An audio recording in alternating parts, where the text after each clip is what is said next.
말씀 제목 한번 따라하겠습니다. 수장절을 지키라. 네, 한 번만 더 따라하세요. 수장절을 지키라. 하나님은 이스라엘 백성들에게 수장절을 지키라고 명령하셨는데 무슨 뜻입니까? 거둔 것에 대한 감사, 수장에 대한 감사, 나눌 것에 대한 감사를 하라고 하는 그런 말씀입니다. 우리는 거두고 수장하면 전부 다 내 거라고 이렇게 생각을 하는데 거두고 수장했다고 전부 내 거가 되는 건 아닙니다. 누가복음 12장에 어리석은 부자에 관한 말씀이 나오는데 어떤 부자가 밭에 소출이 풍성함에 심중에 생각하기를 내가 곡식 쌓아둘 곳이 없으니 어찌할까? 내가 이렇게 하리라. 내 곡간을 헐고 더 크게 짓고 내 모든 곡식과 물건을 거기다가 쌓아두겠다. 그렇게 생각했습니다. 그러나 그때 하나님께서 이 어리석은 부자에게 하신 말씀입니다. 어리석은 자여, 오늘 밤에 내 영혼을 걷어가면 내 것이 네 것이 되겠느냐. 그렇게 말씀하셨습니다. 어리석은 부자는 재물을 이렇게 쌓아두면 다 자기 거가 되는 거라고 이렇게 생각을 했던 겁니다. 근데 오늘 하나님께서 우리에게 하시는 말씀, 내가 이렇게 창고에다 쌓아두고 수장하고 통장에다가 잔뜩 이렇게 모아놨다고 내 거 되는 거 아니다. 그렇게 말씀하셨습니다. 깨달으시길 저 축원합니다. 어리석은 부자를 보세요. 어리석은 부자는 창고에다 쌓아두기는 이렇게 했는데 누릴 수는 없었다는 겁니다. 우리가 가진 재물을 쓴 것만 내 것이다. 그런 말이 있습니다. 여러분 재물 많이 갖고 있는데 쓴 것만 내 거고 안 쓰고 있는 건 내 거가 아닌 거예요. 그리고 또 우리가 그 가진 재물을 하나님을 위하여 쓴 것만 남는 거다. 천국에 가면 분명히 여러분에게 주신 재물을 정산하실 날이 올 텐데 여러분을 위해서 쓴 거는 하나도 계산 안 합니다. 하나님을 위해 쓴 것만 계산을 합니다. 어떤 분이 이렇게 죽어서 천국에 갔는데 자기 집에 이렇게 들어가 봤더니 천장에 빗자루 하나만 때롱때롱 매달아 있더라는 거예요. 하나님 앞에 바친 게 빗자루 한 자루밖에 없어갖고 그것밖에 없었다. 그런 얘기입니다. 그래서 이 사람이 하나님 앞에 통사정을 했대요. 좀 살려달라고. 내가 좀 이렇게 돌아갈 수 있게 해달라고. 그래서 하나님이 돌려보냈나 봐요. 그 이분이 장례를 치르는데 관이 나가는데 갑자기 관 속에서 소리가 나니까 그래도 그냥 갖다 묻어? 소리가 나니까 뜯어보니까 살아나신 겁니다. 그날로부터 이분이 그냥 얼마나 열심히 하나님 앞에 헌금을 드는지 나중에는 이상하다 싶어갖고 자식들이 물어본 겁니다. 아버지 왜 이렇게 저기 뭐 인천 가고 부천 갔다 오라고 차비 주면 아니 그 먼 데를 걸어갔다 오고 그걸 또 헌금으로 바치고 왜 이러시냐고. 아 거기 버스 타고 갔다 오라고 차비 준 거지 그걸 걸어갔다 오라고 그런 게 아닌데 왜 이러시냐고 했더니 야야 그런 소리 하지 마라. 내가 천국 가봤더니 빗자루 하나밖에 없더라. 그래가지고 열심히 드리다가 가셨다는 겁니다. 또 옛날에 어떤 분은 이렇게 그 부흥회를 했는데 은혜를 받았나 봐요. 근데 너무 가난해서 드릴 게 없어. 그러니까 야 시집 때 혼 이불이라도 바쳐야 되겠다. 그리고 갑자기 부흥회 하다가 여기 이불이 하나 똥그러니 올라왔더래요. 그래서 그분이 또 입신해갖고 천국 가봤더니 그분 이불이 천국에 올라가 있더라는 겁니다. 우리가 땅에서 하나님께 드리는 거는 천국의 재물을 쌓는 겁니다.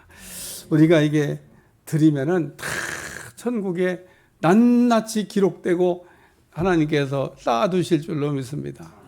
여러분 생각에는 아유 목사님 이렇게 난 천국에 많이 쌓아놨어 이렇게 상상을 하시겠지만 실제로 계산해 보면 야 너 쌓은 게 별로 없다. 그리고 얘기할 수도 있다는 겁니다.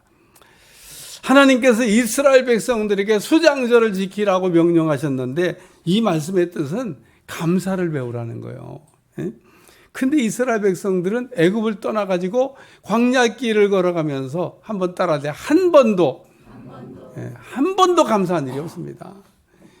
만약에 이스라엘 백성들이 광야길을 걸어가면서 한 번만 감사했더라 그러면 아마 그들의 인생은 확 바뀌었을 겁니다. 이 말씀을 들으면 무슨 생각이 들어요? 야, 내가 인생을 살면서 한 번만 제대로 감사해도 내 인생을 바꿀 수 있겠구나 이런 생각이 드는 거예요. 오늘 이스라엘 백성들은요, 한 번도 감사한 일이 없습니다. 출애굽기 읽어보시면서 언제 감사한 거 있으면 찾아서 나한테 보고 좀 해줘봐요. 담임 목사가 출애굽기에 이스라엘 백성들은 한 번도 감사 안 했다 그러면 그냥 그대로 믿으세요. 한 번도 감사한 일이 없습니다. 와, 어떻게 이스라엘 백성들은 광야길을 걸어가면서 그 놀라운 일을 이렇게 하나님이 하신 일을 보면서 어떻게 한 번도 감사가 없냐, 한 번도. 어쩌면 그렇게 원망불평이 많아요. 이스라엘 백성들이 홍해바다 앞에 갔을 때입니다. 모세한테 이렇게 얘기합니다. 아니, 애굽에 매장지가 없어서 우리를 여기까지 끌고 와 여기서 죽게 만들려고 하는 거냐고 이렇게 얘기합니다. 그때 하나님께서 하셨던 말씀이 있어요. 출애굽기 14장 13절. 모세가 백성에 이르되 너희는 두려워하지 말고 가만히 서서, 이게 뭐예요? 원망불평하지 말라는 거예요. 여호와께서 오늘 너희를 위하여 행하시는 구원을 보라. 너희가 오늘 본 애굽 사람을 영원히 다시 보지 아니하리라. 이스라엘 백성들이 원망불평하지 아니하고 하나님의 기적을 받더라 그러면 인생이 바뀌었죠. 이스라엘 백성들처럼 우리 앞에 홍해바다가 가로막혀도 애굽의 군사가 쫓아와서 붙잡혀갈 것 같아도 감사를 잃어버리지 않는 여러분들이 되시기를 주여 축원합니다. 우리 보세요. 막 우리가 조금만 어렵고 막 그냥 죽을 것 같고, 죽진 않아요. 죽을 것 같고 막 뭐가 그냥 길이 꽉 막힌 것 같으면 우리가 원망불평부터 하고 감사가 안 돼요. 우리의 기도가 언제 막히게 됩니까? 우리가 다 기도해야 된다, 기도해야 된다, 이런 거 다 알아요. 근데 우리가 기도가 언제 막히냐 하면 감사가 안 될 때 기도가 막히는 겁니다. 우리의 기도가 언제 살아나냐? 감사가 되면, 감사가 회복되면 기도가 살아나는 거예요. 그러니까 오늘 기도가 우리가 기도의 이게 말라버리고 기도가 안 되는 이유 중에 하나는 내가 지금 감사의 샘이 말랐기 때문에 그렇다, 그런 얘기입니다. 그러니까 오늘 우리가 기도를 할 때 기도의 시작은 감사로 시작이 되고, 우리가 그 기도를 계속 할 수 있는 것은 감사할 때 계속 할 수 있고, 우리의 기도의 마무리는 감사로 마무리해야 된다는 겁니다. 우리 입에서 감사가 떠났더라 그러면 모세처럼 이렇게 홍해바다가 앞에 가로막혔는데 부르짖어 감사할 수가 없는 거다, 그런 얘기입니다. 그러므로 우리는 이렇게 바울이 말한 대로 범사에 감사할 수가 있다 그러면 이런 사람은 어떤 문제도 기도로 해결해 나갈 줄로 믿습니다. 그럼 우리는 반쪽 감사가 아니라 온전한 감사, 제대로 감사, 하나님 기뻐하는 감사를 해야 된다는 겁니다. 우리는 그래서 가난해도 감사, 병들어도 감사, 뭐 다 안 돼도 감사, 죽어도 한 번도 감사 안 하잖아, 봐 지금. 내가 그렇게 얘기하는데도 여러분 입을 따라서 감사를 안 하잖아요. 제가 반대로 이제 부자 되면 감사, 건강해도 감사, 되찾으면 감사. 이건 제가 조금 전에 뭐라니까 진짜 할래니까 쑥스러워서 안 하는 거죠. 그러니까 우리는 살아도 감사, 죽어도 감사, 잘 돼도 감사, 안 돼도 감사, 병들어도 감사, 건강해도 감사, 잃어버려도 감사, 되찾아도 감사. 우리가 반쪽은 잘해요, 반쪽은. 근데 반쪽이 안 되는 거예요. 바울이 범사에 감사를. 하나님 우리에게 입을 주셨는데 입을 주신 목적이 있습니다. 세 가지 목적이 있는데, 첫째는 감사라는 거고, 둘째는 찬양하라는 거고, 셋째는 기도하라는 겁니다. 이것 외에 여러분이 입을 쓸 때는 입을 조심하셔야 돼요. 이 세 가지 일 외에 입을 쓸 때는 왜? 요 세 가지 일 할 때는 뭐 여러분 마음껏 입을 막 이렇게 사용해도 괜찮아. 아무런 문제가 없어. 다시 한번 감사할 때, 찬양할 때, 기도할 때. 아니 뭐 이때야 뭐 입을 뭐 마음대로 막 쓰셔도 되죠. 근데 이거 외에 여러분이 입을 쓸 때는 조심하셔야 된다는 겁니다. 입으로 원망불평하라고 하나님께서 입 주신 게 아니에요. 감사라고 입을 주신 거지. 입을 주신 거는 찬양하라고 주신 거고 기도하라고 주신 거다, 그런 얘기입니다. 다윗 같은 다윗은 어려움이 많았는지 몰라요. 다윗이 왕 되기 전에 정말 도망가다가 아니 적국으로 들어갔잖아요. 블레셋에 가고 거기 갔는데 아주 미친 사람 취급 안 하면 살 것 같으니까 침을 질질 흘리고 신하들이 아주 미친놈이에요. 뭐 제정신이 아닙니다. 그래서 거기서 그렇게 자기가 미친 척을 하고 그러고 있다가 나올 정도로 어려움을 겪었다 그런 얘기입니다. 그래도 시편 읽어보시면 다윗의 시가 감사로 차고 넘쳐 있습니다. 그렇게 어려울 때도 다윗은 감사했다 그런 얘기입니다. 오늘 이 시간 수장절을 생각하면서 어떻게 감사를 해야 되나 생각하면서 은혜 받으려고 합니다. 첫 번째는 따라 시험이 와도 감사. 우리는 시험이 와도 감사한 사람 되시기 바랍니다. 우리에게는 시험은요 늘 있는 거고 이 땅에 사는 동안 시험이 없는 날은 그냥 없다고 생각하시면 됩니다. 우리가 받는 시험은 크게 두 가지가 있는데 하나는 하나님의 시험이고 또 하나는 마귀의 시험입니다. 우리가 하나님의 시험은 합격해야 되고 마귀의 시험은 승리해야 됩니다. 그런데 우리가 원망불평하게 되면 하나님의 시험은 불합격하게 되고 마귀의 시험에는 넘어지게 된다 그런 얘기입니다. 신명기 8장 16절 내 조상들도 알지 못하던 만나를 광야에서 내게 먹이셨나니 이는 다 너를 낮추시며 너를 뭐하사? 시험하사 마침내 내게 복을 주려 하심이었느니라. 우리가 하나님의 시험에 합격하기만 하면 복을 주신다고 하는 약속의 말씀입니다. 그러면 우리가 어떻게 하면 하나님의 시험에 합격할 수 있습니까? 우리가 하나님의 시험에 합격하는 방법은 감사를 잘하는 거예요. 여러분 감사가 잘 되면 하나님의 어떤 시험에도 합격할 줄로 믿습니다. 하나님이 우리를 시험할 때 자 지금부터 이제 내가 너를 시험한다. 시험 잘 치러서 합격해라 이렇게 말씀하시고 시험 치릅니까? 아니면 하나님 시험하는데 시험인지도 모르고 시험을 치릅니까? 하나님 우리한테 시험 치른다고 알려주시고 시험을 치르지 않아요. 성경에 나온 모든 하나님의 시험 받은 인물들도 하나님의 시험을 할 때 시험인 줄 모르고 시험을 받았습니다. 아브라함에게 하나님이 창세기 22장에 보면 시험하셨다 그랬어요. 근데 아브라함에게 뭐라고 어떤 문제를 출제하셨냐면 너는 내 아들 독자 이삭을 내가 지시하는 한 산 거기서 번제로 드려라 이렇게 시험하셨다 그랬습니다. 아브라함에게는요 너 전 재산을 바쳐라 이 시험보다 아들을 바쳐라는 시험이 더 어려워요. 아브라함은 이미 물질 시험은 통과한 사람이야. 재물이 많아졌을 때 아브라함에게 물질 분쟁이 일어났잖아요. 그러니까 롯에게 네가 자하면 내가 구하고 네가 먼저 택하라고. 그랬다가 좋은 거 다 가지면 어떡하려고. 진짜 이놈이 좋은 데 다 갔네. 그리고 남은 땅이 헤브론 땅인데 여러분 이스라엘 성지 가면 그 헤브론이라는 땅 지금도 가면 돌산이에요. 돌밭입니다. 그게 제대로 된 땅이 아니에요. 사람 살 수 있는 땅이 아닙니다. 근데 그 땅은 축복의 땅이 되고 롯이 선택했던 소돔과 고모라는 땅에서 어디로 사라졌는지 땅속으로 그냥 사라져 버렸어요. 그러니까 오늘 하나님의 우리가 시험을 받을 때 하나님의 시험인 줄 모르고 시험 받는데 이야 아브라함은 하나님이 이렇게 시험했더니 아침에 일찍 아들 이삭을 데리고 하나님 지시한 한 산을 향해서 갔다 그런 얘기입니다. 아브라함이 하나님이 그 하신 그 어려운 말씀을 뭐로 받았다? 감사로 받았다. 여러분 하나님이 우리에게 하시는 어려운 말씀을 감사로 받으면 시험에 합격하게 될 줄로 믿습니다. 하나님이 우리에게 하시는 말씀은 우리가 듣고 이해가 되느냐? 이해 안 됩니다. 여러분이 만약에 하나님이 하시는 말씀이 말씀하시는 것마다 이해가 된다 그러면 여러분의 지적 수준이 하나님 수준이 되는 거예요. 여러분의 지적 수준이 무슨 전제합니까? 뭐든지 다 아는 그런 수준이에요? 아닙니다. 우린 다 몰라. 하나님은 전제하셔서 다 알고 다 하시지만 우린 다 몰라. 그러니까 하나님이 그 다 알고 하시는 그런 어려운 말씀을 우리가 들을 때 다 이해가 안 돼. 하나 더 예를 들었으니까 가나의 혼인잔치에서 포도주 떨어졌다는데 예수님 물 갖다가 항아리에 채우라는 이 말씀이 이해가 됩니까? 종들이 그 말에 들어야 됩니까? 근데 오늘 그 종들이 그 예수님 하신 말씀을 그냥 잘 순종했더니 물이 변하여 포도주가 됐다.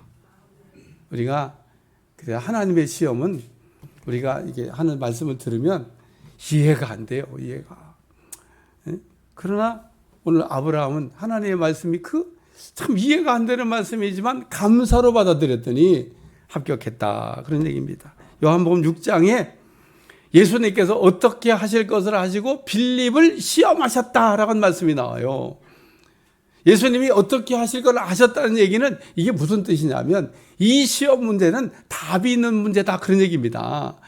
세상에 답이 없는 문제는 그 문제가 아닌 거죠. 뭐 그런 문제를 내요. 예? 뭐 어렵기만 어렵지 그 답도 없는 문제를. 근데 이 문제가 굉장히 어렵긴 한 문제지만 그러나 답이 있는 문제라는 겁니다. 풀 수 있는 문제라는 거예요. 예수님이 풀 수 있는 문제를 빌립에게 낸 겁니다. 예수님 뭐라고 그랬어요? 어디서 떡을 사서 이 사람들을 먹게 할 거냐? 모인 사람들이요. 남자 장령만 5천 명이니까 약 2만 명 정도가 모여 있는데 그 2만 명이 넘는 사람을 먹여보라는 겁니다. 그게 예수님이 빌립에게 낸 시험 문제입니다. 근데 빌립은 불합격했습니다. 왜 불합격했어요? 예수님이 하신 말씀을 감사로 못 받은 거예요. 예수님이 하신 말씀을 감사로 받았으면 합격을 했죠. 옆에서 듣고 있던 안드레는 감사로 받았는데 이 빌립은요 숫자만 헤아리고 있어. 아이고 우리한테 돈 200데나리온도 없는데 무슨 2만 명이 넘는 사람을 먹여보래. 또 200데나리온 돈 있다고 해봐. 아니, 그러면 2만 명이 되는 사람 떡을 어떻게 구해봐. 아이 말도 안 되는 얘기. 그리고 숫자만 헤아리고 돈만 헤아리고 그러다가 빌립은 불합격한 겁니다. 근데 안드레는 어떻게 했어요? 예수님이 어디서 떡을 사서 이 사람을 먹게 할 거냐 하니까 나가가지고 겨우 구해온 게 보리떡 5덩어리 물고기 2마리. 그러면 이 안드레는 숫자 개념이 없어가지고 그거면은 2만 명 능히 먹일 수 있다고 생각하는 그런 전능합니까? 아니에요. 2만 명을 먹일 수 없다는 거 안드레도 알고 있습니다. 그러나 이 안드레는 그 적은 걸 우리 주님 앞에 갖다 드렸더니 우리 주님이 그것 가지고 제일 먼저 하신 일이 뭐냐면 감사하셨다는 거예요. 그 적은 걸 들고 우리 주님이 하나님을 향하여 감사 기도를 하고 그리고 거기 있는 사람들 다 앉히게 한 다음에 참 번거롭게 일하셔요. 다 2만 명 그냥 배고픈데 그냥 먹이시지. 다 앉히게 하시고. 예. 믿음 없는 사람은 못 받게 하려고. 예? 믿는 사람만 받는 거예요. 예? 기다리는 사람만 받는 거야. 그래갖고 아이고 예수님 손에 들린 거 보니까 누구지 한 입에 털어놔도 안 될 걸 지금 손에 들고 계신데 야 가자 그러고 간 사람들은 다 못 먹은 거고 그래도 예수님이 앉으라는데 앉자 그러고 앉은 사람들은 원대로 나눠주셨다 그러잖아요. 기적을 맛본 겁니다. 그래 오늘 우리가 하나님의 시험을 받을 때 감사로 받으면 합격하게 될 줄로 믿습니다. 우리가 마귀의 시험에 승리하는 비결도 감사합니다. 욥기를 보세요. 욥이 순식간에 그냥 모든 것을 다 잃어버리지 않았습니까? 그래도 욥이 입술을 지키고 감사했더니 마귀를 이겼다고 하는 말씀입니다. 그렇기 때문에 우리가 감사한 자라면 하나님의 시험에도 합격하고 마귀 시험에도 승리하는 여러분들이 될 줄로 믿습니다. 두 번째는 따라 흉년이 와도 감사. 하나님께서 이스라엘 백성들에게 수장절을 지키라는 말씀 속에는 흉년 때에도 감사라는 말씀이 들어있는 겁니다. 우리가 농사를 짓다 보면 매년 풍년만 이게 오는 게 아닙니다. 저는 대전에서 목회할 때 이렇게 버섯 농사하는 분을 이렇게 봤는데 보면 버섯을 이렇게 했는데 막 출하할 때 보면 막 신이 났어요. 그래갖고 근데 어느 날 가보면 그냥 그 볕짓땀을 막 끌어내더라고요. 왜 그러냐 하니까 버섯 농사가 안 됐대. 그분이 하는 말이 이 버섯이 그 단가가 좋은데 이게 넣으면 계속 버섯 농사가 잘 되는 게 아니라는 겁니다. 그분 하는 말이에요. 깨끗하게 청소하고 그냥 똑같이 집어넣는데 어떤 데는 버섯 농사가 잘 되고 어떤 때는 그냥 버섯 농사가 안 된다는 겁니다. 그러면 뭐 거기 들어간 종균서부터 재료비만 다. 그러니까 버섯 농사가 계속 잘 되면은 재벌될 텐데 그냥 한 번 되고 두 번 안 되고 두 번 또 안 되고 한 번 되고 뭐 이런 식으로 막 계속 반복하니까 목사님 그냥 먹고 사는 거지. 그냥 그렇습니다. 그러는 거예요.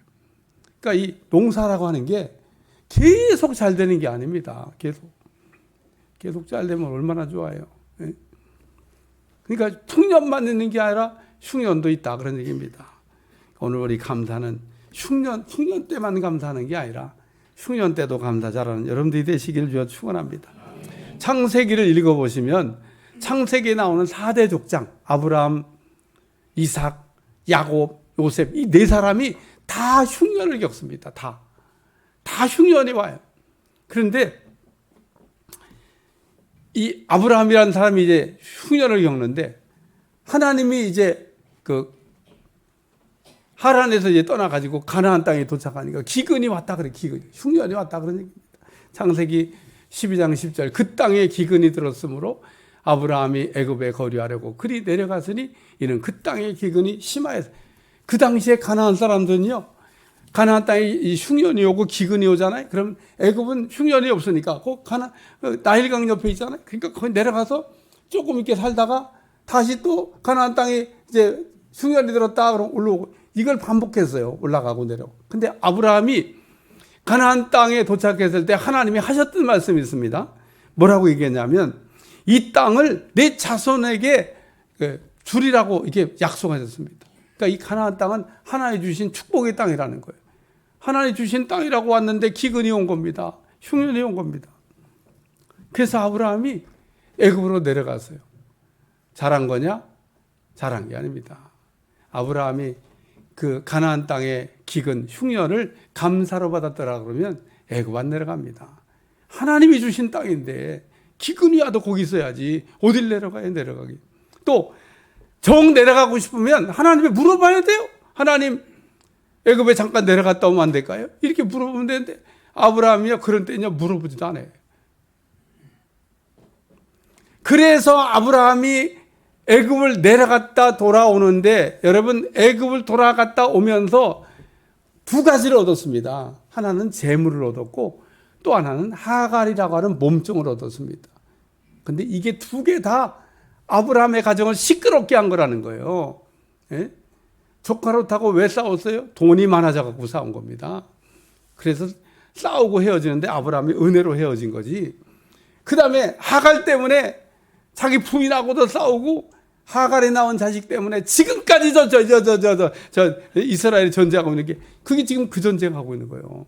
이스라엘과 팔레스틴, 이란 뭐 이런 나라가 아버지는 똑같아. 아들이 틀려서 그렇지. 그러니까 오늘 우리가 하나님께서 우리에게 때로는 흉년이 이렇게 올 때도 감사를 잘 하시길 주여 축원합니다. 우리가 어려울 때 절대 하면 안 되는 일이 있는데 룻기에 나오는 엘리멜렉의 가정이 베들레헴에 흉년이 왔더니 야 모함 내려가고 잘 살아봐야 되겠다. 그 내려갔는데 내려가서 잘 살기는커녕 남편도 죽고 두 아들도 죽고 그리고 모압 땅에서 얻은 두 며느리만 남아가지고 3명의 과부가 있는데 어느 날 베들레헴에 풍년이 왔다. 그래갖고 나오미가 베들레헴 돌아온 내용이 나옵니다. 오늘 흉년이 왔을 때 그러므로 우리가 감사하는 신앙을 회복하시길 주여 축원합니다. 우리가 성경을 읽어보면 이삭은 흉년 때 하나님이 애굽으로 내려가지 말라고 그렇게 말씀하셨습니다. 제가 한번 여러분한테 한번 생각해 보라고. 참 이렇게 이삭처럼 여러분이 이삭이라고 생각하고 지금 흉년이 왔는데 내려가면 안 된다고 그러고 얘기하면 말 잘 듣죠. 그냥 뭐 지금 땅이 쩍쩍 갈라지고 뭐 농사도 지을 수 없는데 하나님 내려가지 말라 그러면 아멘. 그리고 안 내려가고 가만히 있죠. 그렇게 얘기해도 말 다 안 듣고요. 다 내려가 버립니다. 근데 이삭은 하나님의 말 잘 듣고 안 내려갔더니 그의 100배의 수확을 얻었더라. 하나님이 복을 주셨다. 그런 얘기입니다. 그렇기 때문에 우리는 감사는 가난해도 어려워도 흉년이 와도 감사하는 겁니다. 우리가 감사하면 함부로 애굽으로 내려간다든지 모압으로 간다든지 세상으로 내려가지 않는다. 그런 얘기입니다. 세 번째는 따라서 환난이 와도 감사. 요나는 하나님의 말씀을 듣고 불순종했죠. 하나님께서 요나에게 니느웨로 가서 외쳐라 그랬는데 요나는 니느웨로 가지 않고 다시스로 가는 배를 올라탔습니다. 그런데 요나가 바다 한가운데서 풍랑을 만났어요. 배 타기 전에 풍랑을 만났으면 안 탔을 텐데 그냥 바다 한가운데 풍랑을 만났는데 이 선원들이 막 풍랑과 싸워서 이겨보려고 하다가 도저히 뭐 이길 수가 없으니까 이거 어떤 놈 때문에 이게 풍랑이 일어났냐. 그리고 제비뽑기 했는데 요나가 당첨이 된 겁니다. 예? 이 풍랑의 원인이 누군지 밝혀진 겁니다. 요나가 깨닫지를 못하고 있으니까. 왜 풍랑이 일어났는지 배 밑에서 잠자고 있잖아요. 나 때문에 일어난 거 아니다 이거예요. 근데 제비뽑아니까 너 때문에 일어났다고 그러잖아요. 그러니까 요나가 하나님 앞에 더 반항합니다. 그래 하나님, 내가 죽어도 못 갑니다. 나 바다에 던지세요. 그러고 막 반항합니다. 그래서 요나가 진짜 선원들이 막 풍랑과 싸우다 안 되니까 요나를 바다에 던졌는데 하나님이 물고기를 예비하사 물고기 속에 들어갔다고 얘기했잖아요. 물고기 뱃속에 들어가서 환난 중에 요나가 하나님 앞에 부르짖어 감사 기도를 시작했다는 겁니다. 물고기 뱃속에 들어가는 그런 환난이 지고 왔는데도 뭐 하나님 앞에 감사하고 기도하지 않으면 결론 물고기 뱃속에서 못 나와요. 요나가 환난 중에 하나님 앞에 감사했더니 하나님이 야, 너 먹으면 안 되겠다. 토해내라. 그래서 요나가 살아나온 겁니다. 그러니까 오늘 우리가 요나라고 하는 사람은 죄 때문에 불순종하다가 환난의 바람이 불었는데 그래도 우리가 그런 때 그거를 이길 수 있는 방법은 뭐냐? 감사할 때 환난을 이기고 하나님께서 살아나오게 하실 줄로 믿습니다. 이처럼 우리가 하나님의 뜻대로 살지 못하고 하나님의 뜻에 불순종하고 곁길로 갈 때 환난이 오면 즉시 잃어버린 감사를 회복해야 된다는 겁니다. 바울과 실라는 이 마케도니아 첫 성 빌립보에서 복음을 전하다가 저만한 귀신 들린 여정이 자꾸 쫓아다니면서 하나님의 큰 종이 왔다고 자꾸 그러고 얘기하는데 바울이 여러 날 괴로워하다가 그 저만한 귀신 들린 귀신을 쫓아냈습니다. 그 일로 인해 가지고요 바울과 실라가 그냥 죽도록 얻어맞고 감옥에 그것도 무슨 아주 중대인처럼 착고에 채워가지고 감옥에 갇혀있는데 바울과 실라가 감옥에서 한 일이 뭐냐면 찬양을 불렀다. 근데 여러분 원망 불평하는 사람 입에는 찬양이 안 나옵니다. 감사할 때 찬양이 나옵니다. 여러분 찬양이 사라졌다? 감사가 사라진 거예요. 여러분 바울과 실라가 그래서 그 억울한 일을 당했지만 착한 일 하다가 감옥에 들어간 거잖아요. 억울한 일을 당했지만 감사하고 찬양했더니 옥터가 흔들리고 착고가 풀어지고 하나님이 다 풀어주셨다 그런 얘기입니다. 오늘 우리가 감사가 회복될 때 살아나는 역사가 있을 줄로 믿습니다. 그런데 오늘 이 바울과 실라가 겪은 이 환난은 뭐 죄졌기 때문에 받은 환난이 아니라 하나님 참 믿으려고 하다가 온 환난이라는 거예요. 그러니까 이 환난은 우리가 죄를 질 때도 오고 하나님 잘 믿을 때도 오는데 오늘 하나님 잘 믿을 때 오는 환난은 감사만 제대로 하면 하나님께서 그때그때마다 풀어주시고 기적 역사를 일으키실 줄로 믿습니다. 그래 오늘 우리가 예수님을 그러므로 죄 때문에 받는 또 불순종하다가 받는 환난은 피해야 되지만은 우리가 하나님 잘 믿다가 우리가 때때로 오는 환난은 준비를 잘 하셔서 그 일을 잘 감당함으로 하나님의 칭찬받는 여러분들이 되시길 위해 축원합니다. 히브리서 12장 5절에 6절 내 아들아 주의 징계하심을 경히 여기지 말며 그에게 꾸지람 받을 때 낙심하지 말라. 주께서 그 사랑하는 자를 징계하시고 그가 받으시는 아들마다 채찍질 하심이라. 시편 31절 여호와의 나의 대적이 어찌 그리 많은지요 일어나 나를 치는 자가 많으니이다. 우리는 누구든지 환난의 바람에 보면 하나님 앞에 부르짖어 기도하게 돼 있는데 우리가 평안할 때는 기도하려고 해도 안 되다가도 우리에게 환난이 오면 인간의 방법으로 어떻게 할 수 없을 때 우리가 기도하면 하나님께서 해결해 줄 줄로 믿습니다. 결론입니다. 우리가 하나님께 온전히 감사, 제대로 감사, 하나님 기뻐하는 감사를 되면 어떻게 되나? 우리가 어떤 시험이 와도 이길 수 있다는 겁니다. 감당할 수 있다는 거예요. 우리가 감사는 하나님의 시험에도 합격, 마귀의 시험에도 이길 수 있게 한다고 하는 말씀입니다. 또 우리가 흉년 때에도 감사하면 기적이 일어나는 겁니다. 아브라함 흉년 때 넘어졌는데 아브라함 흉년 때 넘어진 사건을 우리에게 보여주시는 것은 감사를 잃어버리지 말라고 하는 아주 귀중한 의미가 들어있습니다. 우리가 흉년 때에도 감사하면 가난이 떠나가고 풍년을 체험하게 될 줄로 믿습니다. 그리고 우리가 환난 중에도 감사하면 살아 역사하는 하나님을 여러분이 만나게 되고 또한 안 되는 것도 되게 하시며 죽어도 살게 하는 역사를 하게 하실 줄로 믿습니다. 기도하겠습니다. 오늘도 수장절 창고에 걷어들이건 거를 감사라는 말씀을 주셨는데 오늘 우리가 감사 잘하는 종들이 다 되어질 수 있게 하시고 감사로 똘똘 뭉쳐지게 하여 주옵소서. 예수님의 이름으로 기도합나이다. 아멘.